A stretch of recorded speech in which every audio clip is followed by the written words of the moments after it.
Hello students, now start our yesterday topic, insight into program execution. Yesterday we were talking about the role of the operating system in program execution. Yes, summary of the yesterday, then after. अभी तक क्या पढ़ा था? What is the compiler? Compiler मतलब आपने एक source code create किया, using the compiler, using the interpreter आपने उसको ऑब्जेक्ट कोड में या एग्जीक्यूटेबल कोड में कन्वर्ट किया. कंपाइलर की बात करते हैं क्योंकि इंटरप्रेटर तो लाइन बाय लाइन करता है, always involve it not creating any .exe file. अब कंपाइलर की बात करते हैं. आपने एक सोर्स कोड क्रिएट किया और उसके बाद आपने एक एग्जीक्यूटेबल फाइल क्रिएट की. कंपाइलर का काम खत्म. अब आपका एक एग्जीक्यूटेबल फाइल क्रिएट हो गई है जो रन हो सकती है. अब उसको रन होना है. रन होना है मतलब प्रोसेसर को उसको एग्जीक्यूट कराना है, तभी तो उसके अंदर जो लाइनें आपने लिखी हैं वो रन चलेंगी. प्रोसेसर ही तो आपकी लाइनों को रन कराएगा, तो उन लाइनों को रन कराना है. अब उस प्रोग्राम को एग्जीक्यूट कराने में ओएस क्या रोल प्ले करता है. नाउ सबसे पहले when your exe file that program is on the hard disk, that is the program. वो प्रोग्राम कहलाएगा, वो प्रोसेस नहीं कहलाएगा. ठीक है, प्रोसेस कब कहलाएगा? जब वो एग्जीक्यूट होने के लिए मेन मेमोरी में आए और प्रोग्राम प्रोसेसर उसे रन कराए, उस समय उसको प्रोसेस बोलते हैं. ठीक है, तो कोई भी प्रोग्राम जब मेन मेमोरी में आता है और जितनी देर वो मेन मेमोरी में रहता है उसकी पूरी टेक केयर ऑपरेटिंग सिस्टम करता है. मतलब उसके आने से लेकर उसको जितनी चीजें चाहिए वो देने का काम, उसको प्रोसेसर देने का काम, उसको आईओ देने का काम, उसको जो जो चीज चाहिए देने का काम, कंप्लीट करने का काम, निकालने का काम. देखिए, थ्रूपुट ऑफ कंप्यूटर मतलब कंप्यूटर की एफिशिएंसी, कितना एफिशिएंट है प्रोसेसर, ये कैसे डिसाइड होता है? Number of process oblique time. मतलब आपका कंप्यूटर, या ये कहना चाहिए आपका प्रोसेसर, जितने कम समय में जितने ज्यादा प्रोग्राम एक साथ नहीं, मतलब ज्यादा प्रोग्राम जितने कम समय में एग्जीक्यूट करा पाए, उस प्रोसेसर की एफिशिएंसी, थ्रूपुट उतना ज्यादा होता है. देखिए, एक समय में आपका केवल एक 1 by 1 करके थोड़ी आता है. जैसे आप ही है कंप्यूटर चलाते हो तो एक बार में आपने MS वर्ड भी खोल दिया, विनैम भी खोल दिया, मीडिया प्लेयर भी खोल दिया, तमाम ढेर सारे प्रोग्राम, पीछे गाना भी सुन रहे हैं, प्रिंटिंग का काम भी चल रहा है, टाइपिंग भी कर रहे हैं, सब एक साथ चलता है. यानी एक समय में एक साथ प्रोग्राम एक साथ आते हैं. अब ओएस की रिस्पॉन्सिबिलिटी होती है कि वो इन सारे प्रोग्राम को इस तरीके से हैंडल करे कि जो प्रोग्राम, सारे प्रोग्राम प्रोसेसर में रन होते हैं, लेकिन प्रोसेसर तो एक ही है ना. एक बार में किसी एक प्रोग्राम की कोई एक लाइन ही रन कराएगा. ठीक है, तो अब ये ओएस की रिस्पॉन्सिबिलिटी होती है कि कैसे वो प्रोसेसर असाइन करता है. कभी किसी प्रोग्राम को कुछ प्रॉब्लम आ गई तो दूसरे को, मतलब अगर 4-5 प्रोसेसर, सबको प्रोसेसर असाइन करना है. और असाइनमेंट वाले वर्क में भी इतना टाइम नहीं लगाना, क्योंकि प्रोसेसर की स्पीड तो बहुत फास्ट होती है. और अगर आपने उसको देने में ही सारा टाइम निकाल दिया तो उसका थ्रूपुट तो कम हो जाएगा. मिली सेकेंड में वो प्रोग्राम रन करा रहा है और 1 सेकेंड में आप उसे दे रहे हो तो उसकी थ्रूपुट तो गया. तो ये भी देखना है कि देने में भी कम टाइम लगे और प्रोसेसर आइडल ना रहे. यानी अगर प्रोग्राम में कोई वेटिंग वाली चीज आ रही है तो दूसरे प्रोग्राम को रन कराए. ठीक है, तो जितना आप प्रोसेसर, मतलब थ्रूपुट ज्यादा कब होता है? जब ज्यादा आप प्रोसेसर का यूज करते हैं. यूज मतलब जितने ज्यादा प्रोसेस आप जितने कम समय में आप एग्जीक्यूट करा लेंगे, दैट इज द थ्रूपुट. अब ये काम करने के लिए ओएस की वर्किंग को हम बेसिकली 4 पार्ट में बांटते हैं. The first one is the process management, processor scheduling, memory management and IO management. तो सबसे पहले हम लेते हैं प्रोसेस मैनेजमेंट.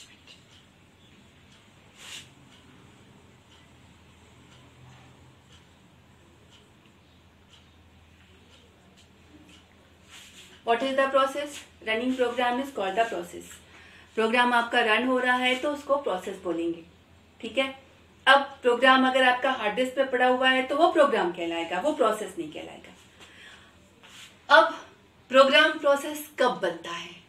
जब वो हार्ड डिस्क से उठकर मेन मेमोरी में आता है. यहीं से ओएस का काम शुरू हो जाता है. मतलब किसी प्रोग्राम को एग्जीक्यूट होना है, उसने ओएस से रिक्वेस्ट की. यहीं से आपका ओएस का मतलब जब से वो मेन मेमोरी में आएगा और जब तक वो मेन मेमोरी में रहेगा तब तक उसकी पूरी रेस्पॉन्सिबिलिटी ओएस की होती है. ठीक है. प्रोसेस मैनेजमेंट में फर्स्ट वर्क होता है प्रोसेस क्रिएशन.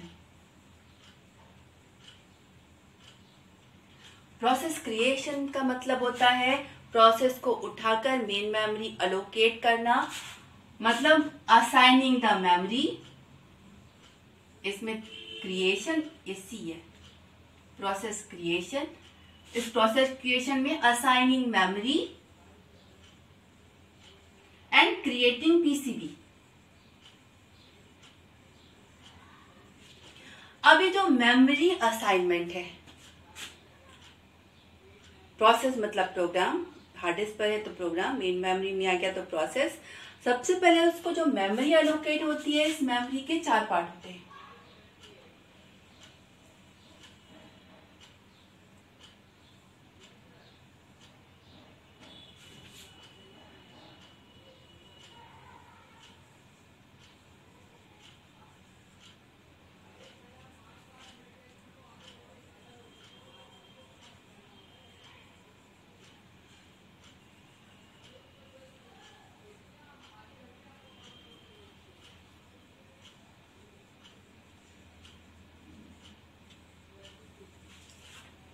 मेमोरी तो आपकी ऐसी ही होती है, लेकिन आपका जो 4 एरिया किसी एक प्रोग्राम को डिक्लेयर होते हैं. पहला प्रोग्राम का कोड मतलब जैसे मान लीजिए आपका 100 लाइन का प्रोग्राम है तो वो 100 लाइन की जगह प्रोग्राम कोड की जगह कहलाती है.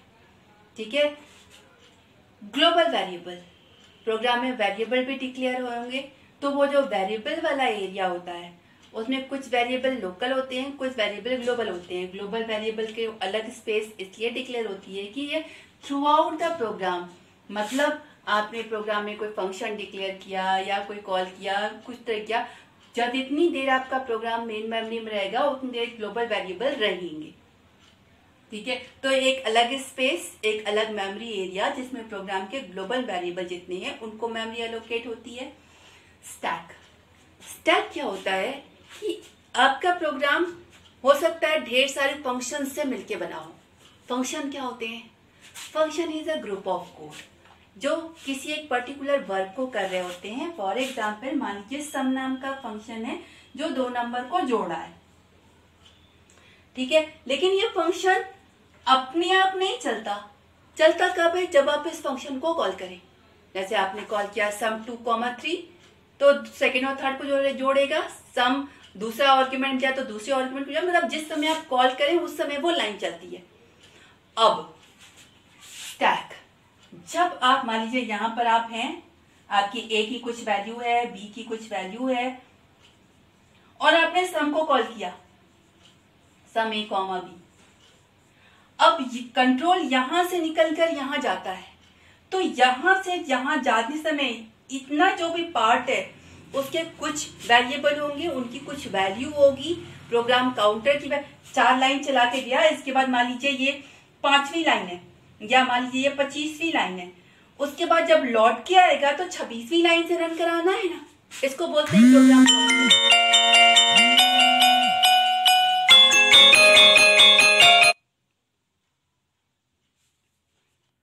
इसको बोलते हैं प्रोग्राम काउंटर. मतलब आपका 10 लाइन रन करा चुके हैं, अब हमारा फंक्शन की वो 4 लाइन रन होगी और जब लौट के आएंगे तो 11वीं लाइन से रन शुरू करेगा. यानी ये इंफॉर्मेशन कि 10 लाइन होने तक, कॉल होने तक जो वेरिएबल्स थे प्रोग्राम के, उनकी क्या वैल्यू है, किस लाइन पर हम छोड़ के जा रहे हैं, ये सब इंफॉर्मेशन कहीं रख कर जाएगा ना, ताकि जब लौट के आए तो वो वहीं से वो शुरू हो सके।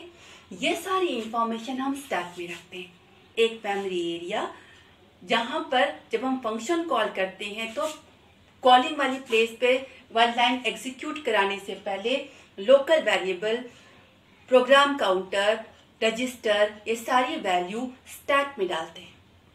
और जब हम उस लाइन को रन करा के आएंगे तो फिर हमें फिर से ये वैल्यूबल और वो लाइन चाहिए जहां से हमें फिर से एग्जीक्यूट वो सारी इंफॉर्मेशन चाहिए, वो सारी इंफॉर्मेशन हम स्टैक से निकालते हैं। Stack is just like this one, last in first out. मान लीजिए आप यहाँ से इस फंक्शन में गए, स्टैक में आपने ग्लोबल वाली स्पेस की वैल्यू डाल दी, आप इस फंक्शन से आपने किसी और को कॉल किया तो ऊपर ये हो जाएगा इस सम फंक्शन की इंफॉर्मेशन। जब आप लौट के आएंगे, सबसे पहले यहाँ आएंगे तो सबसे पहले यहाँ की इंफॉर्मेशन निकलेगी, और फिर यहाँ से लौट के फिर यहाँ आएंगे, ये निकल गई, फिर लौट के आएंगे तो यहाँ, मतलब लास्ट इन फर्स्ट आउट। जो सबसे लास्ट में आपने डाला है, जब आप निकालेंगे तो सबसे पहले निकलेगा। तो stack area is the area when we call a function, it store the information of the local variable, information about the register, information about the program counter. तो इन सबको स्टोर करने के लिए मेमोरी जगह चाहिए होगी, वो जगह आपकी स्टैक डिक्लेयर होती है। हीप क्या होता है कि ये तो हो गया fix memory area, global variable हमें पता है इतने वेरिएबल डिक्लेयर हैं, लोकल इतने डिक्लेयर हैं, मेमोरी एलोकेट कर दी। लेकिन ऐसा भी होता है कुछ मेमोरी हम रन टाइम एलोकेट करते हैं, जो कितनी होगी हमें पता नहीं होती, उसको रन टाइम मेमोरी एलोकेशन कहते हैं, डायनामिक मेमोरी एलोकेशन कहते हैं। वो कब और कितनी डिक्लेयर करेंगे वो एडवांस में डिसाइड नहीं होता, प्रीवियसली डिसाइड नहीं होता। तो एक मेमोरी एरिया कि आप डायनामिक अगर कोई मेमोरी एलोकेट करते हैं तो वो उस जगह पर एलोकेट होगा। तो प्रोग्राम क्रिएशन में सबसे पहले ओएस ये इतनी 4 की मेमोरी स्पेस एलोकेट करता है। इसके बाद अब ओएस उस प्रोग्राम को, मतलब इस समय प्रोग्राम आपका मेन मेमोरी में आ गया, अब इसको प्रोग्राम एलोकेट करना है। प्रोग्राम एक समय में किसी एक स्टेट में होगा, स्टेट ऑफ प्रोसेस। अब इसको प्रोग्राम नहीं बोलेंगे, प्रोसेस बोलेंगे, because now it is in the main memory. Newborn state, ready state, running state,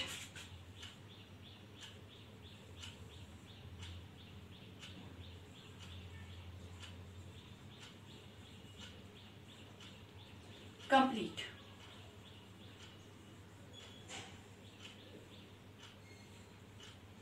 wait,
जब आपका प्रोग्राम रन होने के लिए आता है तो प्रोग्राम की कुल 5 स्टेट होती है, इसमें से वो किसी एक स्टेट में होगा। अब आइए देखते हैं कौन कौन सी स्टेट होती है और स्टेट का मतलब क्या होता है। पहला, आपका प्रोग्राम मेन मेमोरी में है, तब तक तो उसको प्रोसेस नहीं बोलेंगे, उसको उठाकर मेन मेमोरी में लाए और उसको मेन मेमोरी असाइन की, उसके नाम से एक टेबल होती है जिसको प्रोसेस कंट्रोल ब्लॉक बोलते हैं, वो क्रिएट की। 2 काम हो गया, मतलब उस प्रोग्राम को मेन मेमोरी अलोकेट कर दिया ना, it is a process that is in the newborn state. ठीक है। न्यूबॉर्न स्टेट से रेडी स्टेट में जाता है। रेडी स्टेट का मतलब होता है कि उस प्रोसेस को जितनी भी डिमांड चाहिए, रन होने के लिए जितनी भी जरूरत है, वो सारी की सारी फुलफिल हो चुकी है सिवाय प्रोसेसर के। अब वो प्रोसेसर में रन होने के लिए एकदम तैयार है। ठीक है। Scheduler dispatch. शेड्यूलर डिस्पैच क्या होता है कि बहुत एक से ज्यादा प्रोग्राम प्रोसेसर का वेट कर रहे हैं। अब ये ओएस डिसाइड करता है कि उसमें से किसको निकालकर प्रोसेसर असाइन करे। तो इस प्रोग्राम का नंबर आ गया तो ओएस ने इसको ऑपरेटिंग प्रोसेसर असाइन कर दिया। तो शेड्यूलर डिस्पैच में शेड्यूल आ गया, इसको असाइन कर दिया। अब अगर आपका प्रोसेसर में रन हो रहा है तो उस समय उसकी स्टेट रनिंग स्टेट होती है, रन हो रहा है। ठीक है। अब रन होते समय हो सकता है उस प्रोग्राम को कुछ डिमांड आ जाए। जैसे मान लीजिए आपने MS वर्ड खोला है, ठीक है। अब आपने फाइल ओपन का डायलॉग बॉक्स खोला। फाइल ओपन के डायलॉग बॉक्स में जब तक आप फाइल का नाम लिखकर, डायरेक्टरी का नाम लिख, जब तक आप ओपन बटन पर क्लिक नहीं करेंगे तब तक आपका प्रोग्राम आगे नहीं बढ़ेगा। यानी यहां पर इवेंट की नीड है, बटन के प्रेस के इवेंट की जरूरत है। समझ रहे हैं? आपका प्रोग्राम रन हो रहा था, आपका सेव का ओपन का डायलॉग बॉक्स खुला है, जब तक बटन पर क्लिक नहीं होगा आपका वो प्रोग्राम उसके आगे नहीं बढ़ेगा। यानी उस प्रोग्राम में किसी इवेंट की नीड हो गई या आईओ डिमांड हो गई। मान लीजिए आपका कोई नॉर्मल प्रोग्राम रन करा रहे हैं, कंसोल वाला, नंबर रीड करना है तो रीडिंग के लिए रुक गया। जब तक आप वो नंबर नहीं डालेंगे तब तक वो आगे नहीं बढ़ेगा। तो अगर रनिंग प्रोग्राम में इस तरह की कोई डिमांड आ गई तो प्रोसेसर उसे रन नहीं करा सकता जब तक वो डिमांड फुलफिल ना हो जाए। तो उसको अगर हम प्रोसेसर में रहने देंगे तो it is wasting of the processor, throughput गिर जाएगा। आपका प्रोग्राम प्रोसेसर में पड़ा हुआ है, प्रोसेसर कुछ और काम नहीं कर सकता, लेकिन वो प्रोग्राम भी जब तक डिमांड फुलफिल ना हो जाए तब तक रन नहीं होता। तो करते क्या है, ओएस उस प्रोग्राम को निकाल के बाहर कर दिया, दूसरे प्रोग्राम जो रेडी है उसको असाइन कर दिया। ये कब आएगा प्रोसेसर में, जब उसकी डिमांड फुलफिल हो जाए। ठीक है। तो किसी प्रोग्राम जो रन हो रहा था, इस तरह की कोई नीड आई, बाहर निकाल दिया। Now it is in the wait state. Wait state क्या, इवेंट का वेट हो सकता है, आईओ का वेट हो सकता है, इस वेट स्टेट में है। ठीक है। और ऑपरेटिंग सिस्टम ने किसी और प्रोग्राम को निकालकर प्रोसेसर में असाइन कर दिया। यहां से ये रेडी स्टेट में भी आता है। रेडी स्टेट में कब आएगा, मान लीजिए प्रोग्राम रन हो रहा है, ऑपरेटिंग सिस्टम ने डिसाइड किया है कि इतने टाइम इंटरवल के लिए ही कोई प्रोग्राम रन होगा। अब टाइम खत्म हो गया, इसको किसी इवेंट की जरूरत नहीं है, किसी इवेंट की डिमांड नहीं कर रहा है, कुछ नहीं चाहिए, लेकिन टाइम खत्म हो गया है तो ओएस ने इसको निकाल के बाहर कर दिया। तो ये वेट स्टेट में नहीं है, इसकी सारी डिमांड फुलफिल है, लेकिन क्योंकि टाइम खत्म हो गया था तो बाहर निकाल दिया गया। तो ये यहां से वेटिंग स्टेट में नहीं आता है, रेडी स्टेट में आता है। अब वेटिंग स्टेट में कोई प्रोग्राम है, उसको इवेंट हो जाए, मान लीजिए आपने से ओपन बटन पे क्लिक कर दिया, या अगर इनपुट आउटपुट कोई भी चीज थी वो हो गई, तो ये फिर से रेडी स्टेट में आएगा। प्रोसेसर में कभी भी वेट स्टेट से असाइन नहीं होता, हमेशा रेडी स्टेट से ही असाइन होगा। तो वेट स्टेट से डिमांड फुलफिल हुई, फिर से रेडी स्टेट में आया, अब यहां से फिर से वो असाइन होगा। अब यहाँ पे देखिए, अगर वो वेट स्टेट में हो सकता है किसी ऐसे इवेंट की नीड हो रही हो जो इवेंट अकर किया ही नहीं, तो उसको इनकम्प्लीट टर्मिनेशन बोलते हैं, इसको अबॉर्ट बोलते हैं। ओएस उसको बीच में ही टर्मिनेट कर देगा कि इसकी ये डिमांड है, ये फुलफिल नहीं हो सकती, या इसमें ऐसी कोई फॉल्ट आ गई है जो फुलफिल नहीं होगी तो ये रन नहीं होगा, तो वो बीच में ही इनकम्प्लीट। दूसरा, रन हो रहा है, मान लीजिए 100 लाइन का प्रोग्राम है, पूरी 100 लाइन चल गई, कंप्लीट हो गया। यानी आपका प्रोसेस 5 में से किसी एक स्टेट में होता है। Newborn state, ready state means all the demand fulfil except processor running, processor run करा रहा है।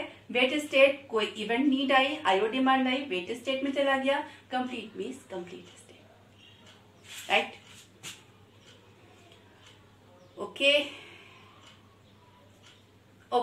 now we will take up tomorrow.